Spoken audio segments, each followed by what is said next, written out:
Okay, hello, welcome again to the channel, Malchills TV. So, ako nga pala ulit si Tito Al. So, salamat sa pagdaan dito sa video ko. Then, alam ko medyo na curious ka rin sa title ng video na to. Kung ano ba yung 5 steps na dapat mong malaman bago ka magsimula sa pagiging isang YouTube content creator ngayong 2024. These steps na ibibigay ko is based on my observation. Mga malalaking YouTuber ngayon, hindi lang dito sa Pilipinas, kundi pati na rin sa ibang bansa, na ito yung mga steps na lagi nilang ina-advise tuwing may interview sila, kung paano ba sila nagsimula, ano ba yung ginawa nila para umabot sila sa ganong level dito sa YouTube, pagiging isang content creator. So, napakarami nilang advice na pwede talagang gawin. Pero sinamarize ko sa 5 yung pwede mong gamitin para makapagsimula ka dito sa YouTube ngayong 2024. O pwede mong sundin. Like, maaari mong sabihin na pag tiningnan mo yung channel ko, hindi naman ganun karami yung subscribers ko, maliit pa lang yung channel ko, ba't ako magbibigay ng advice? Gusto ko lang i-share to kasi nga ito yung steps na sinusundan ko ngayon na for me, it helps my channel. Even though paunti-unti or maliliit lang na steps, at least ang views ng channel ko ay dumadami na ng paunti-unti. Then ang subscriber ko ay may dadagdag na rin. Kaya wag na natin patagalin pa. Pumunta na tayo sa 5 steps. So first, ito talaga yung palagi nilang sinasabi sa mga napanood ko na interviews, then mga steps na ginawa nila or ano ba dapat mong gawin para makapagsimula ka ng YouTube channel. Unang-una is gawin mo agad. Huwag ka munang mag-isip ng kung ano-anong mga topic or magplano ng mga kung anong dapat mong gawin, anong equipments ba yung dapat mong gamitin, ano ba yung magandang topic, ano bang magandang niche para sa channel mo. First step, gawin mo na. Mag-upload ka na. Kumuha ka ng camera, kunin mo yung cellphone mo, record mo yung sarili mo. Kung gusto mo maging educational channel, yung channel mo, magsalita ka sa harap ng camera kung saan ka man expert, magbigay ka ng tips, magbigay ka ng suggestion, or if gusto mo everyday vlogging, kunin mo yung camera, i-vlog mo yung sarili mo mula pagising mo hanggang sa pagtulog mo, yung activity mo ng ganung araw, i-document mo, then i-post mo sa channel mo. Kasi pag puro ka plano, pag puro ka isip na or may nakita ka na mas maganda yung video na ginawa niya compared sa'yo, madi-discourage ka lang at hindi ka na talaga makakapagsimula kapag ganun yung ginawa mo. Kaya bago ka pa mag-isip, bago ka pa magplano, simulan mo na agad. Kasi nga, pag dito sa YouTube or sa kahit anong trabaho, mag-gain ka lang ng experience pag nandun ka na mismo, pag nasimulan mo na. So pag nakapag-post ka na ng at least 5 or 10 videos or maybe 2, 3 or 5 videos na na-post mo, doon na papasok yung second step, is to observe. I-observe mo na ngayon sa mga videos na na-post mo kung alin ba yung may pinakamaraming views. So wag ka muna mag-expect. Kasi nga, pag bago ka pa lang, pag nag-post ka ng video, hindi agad papalo yan ng 1,000 views, 100,000 views, or even 100 views. Makaka-experience ka talaga ng 1 view, 2 views, 5 views, 10 views. What? But i-observe mo sa mga videos na pinost mo kung alin yung may pinakamarami. Aling topic or aling video na, let's say, vlogging ka, anong video na pinost mo na may maraming nanood. So if educational channel naman yung channel na ginawa mo for educational purposes, or gusto mong magturo, gusto mong sagutin yung mga tanong ng mga viewers mo, then ganun din, mag-post ka din ng videos na nagtuturo ka ng kahit anong bagay.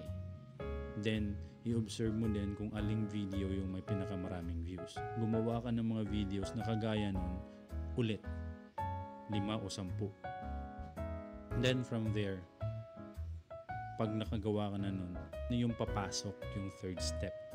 I-improve mo na yung mga susunod na videos na gagawin mo. So pag na-observe mo na, din nakakuha ka na ng isang video na may pinakamaraming views, then doon mo na i-base yung susunod na videos na ipopost mo, pero i-improve mo na. Ano ibig sabihin nun? Let's say, educational channel ka nga. Pero yung videos na na-post mo na may pinakamaraming views, about sa kung paano ba magluto. So, ganun, example lang. Magluto, then next, i-improve mo siya. So, susunod mo na video, kumuha ka na ng certain menu na ipopost mo or gagawan mo ng video na mayroon ng ingredients, paano lutuin, ilang minuto bago maluto, sa isang serving, ilang tao yung makakain, yung ganun. Then post ka ulit ng 5 hanggang 10 videos na na-improve mo na based pa rin sa ganung topic. Okay, so pag na-post mo na siya, observe mo siya ulit kung ano ba yung performance ng mga ganung videos pag naka-post ka na. You experiment first. You experiment sa mga videos na gagawin mo. Then i-observe mo sila kung alin yung may magandang performance na video. Yung maraming views, may malaking engagement, click-through rate, malaki yung percentage, then maraming nagko-comment. So, ipi-filter mo siya ngayon doon. Kasi doon na manggagaling mismo sa mga videos mo yung niche o yung topic na gusto mong ipagpatuloy kung saan man papunta yung channel mo. Kasi nga, again, dito sa YouTube, lahat na ng content creator na post na nila lahat. As in lahat. May everyday vlogging. Example niyan is Kong TV, yung ginagawa nila is everyday vlogging.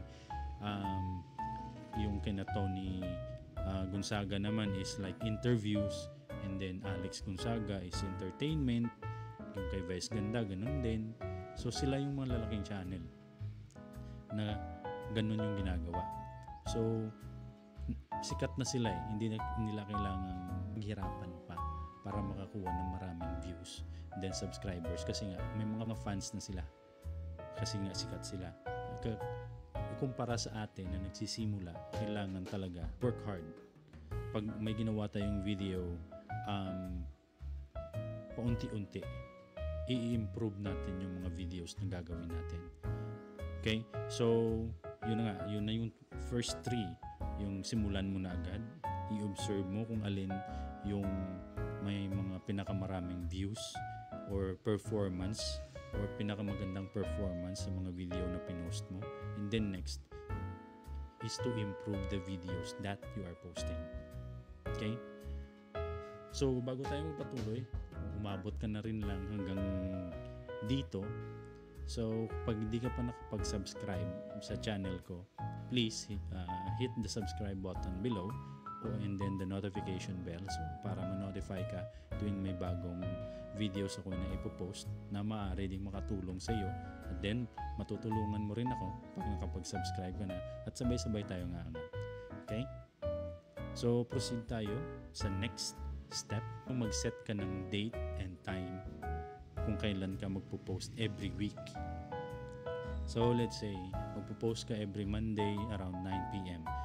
So kailangan mo siguruhin na every Monday 9 PM may video ka nang ipopost. Makakatulong yan sa channel mo. Doon na kasi papasok ang YouTube algorithm. Kasi pag may exact date and time ka na nagpo-post ka ng video, so mas madali kang i-recommend ni YouTube sa mga available viewers during that time na may ganong interest, or pwede ka rin niyang i-recommend sa mga viewers na iba yung interest na pwede ring maging subscriber mo, and then makadagdag din sa viewing hours ng channel mo. Kasi nga yun yung aim natin ma-reach natin yung requirements ni YouTube para mapasok tayo sa partner program ni YouTube para ma-monetize yung channel. Kasi nga, di ka talagang kumita dito sa YouTube once ma-reach mo na rin yung requirements niya na 1,000 subscribers and then 4,000 watch hours within 12 months. Kailangan mo lang talaga i-motivate yung sarili mo na makapag-post ka ng video on that date and time para madali kang ma-recognize palagi ni YouTube na active yung channel mo, na may bago kang videos nung ganung araw at ganung oras. Then masiset na yung algorithm ni YouTube na may ganong videos ka every Monday or 9 p.m. It's just an example. So, marirecommend ka niya ng madali. Kasi maaabangan na ng algorithm ng YouTube yung channel mo na may pinopost ka nung ganong araw at ganong oras. And then, dito na papasok yung final step. So, isa sa pinaka-importante na gawin mo kung gusto mo talagang i-pursue yung pagiging content creator dito sa YouTube is to be consistent. So, kailangan mo talaga maging consistent na makapag-post ka ng video every week. At least one, or if kaya mo, 2 or 3 every week. As long as consistent ka na nagpo-post ng video dito sa channel mo. Okay, kasi nga, isa din yun, or sa tingin ko nga, or for my own opinion, yun yung isa sa pinaka-importante na tinitingnan ng YouTube algorithm. If yung channel mo is consistent in posting videos every week, dapat active yung channel mo, then may videos ka every week na pinopost na related din doon sa mga topic na napost mo na. If wala ka pa ring topic na napili or wala ka pang niche na nasa utak mo, again, experiment with different topics, different videos na i-observe mo pa rin kung ano yung performance ng video na yun. So again, observe the videos na pinopost mo, kung alin topic or aling video yung may pinakamaraming watch hours or maraming views, malaki yung engagement, doon ka mag-focus ng topic na ipopost mo sa susunod at susunod pa ng mga videos mo. Kasi ang algorithm ng YouTube is nagbabase kung gaano ka consistent nagpo-post ng the same topics or the same video every week. So every week yung count. If kaya mo every day na mag-post ka, do it as long as consistent ka. Kasi dun pa lang, if nagawa mo yung 5 yun na yung way na lalaki at lalaki talaga yung channel mo. Huwag ka lang ma-discourage. Kasi pag na-discourage ka na, doon na mag-uumpisa na hindi ka na magpo-post, hindi ka na gagawa ng video kasi nga nawawalan ka na ng loob or nawawalan ka na ng lakas ng loob, na di-disappoint ka na sa performance ng mga videos mo. So, doon din nanggaling yung mga malalaking channel dito sa YouTube.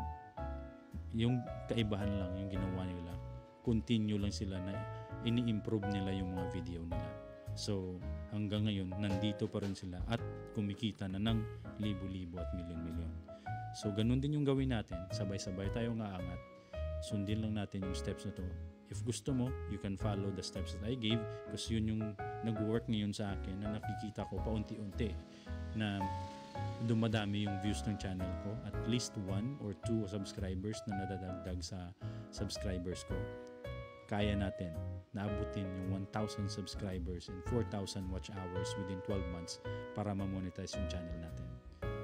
Okay, so again, if you find my video helpful, so don't forget to subscribe and hit the notification bell para tuloy-tuloy naman ako makapag-post ng mga videos dito sa channel ko na maaaring din makatulong sa inyo at maaari natin gamitin at sabay-sabay tayong aangat dito sa YouTube.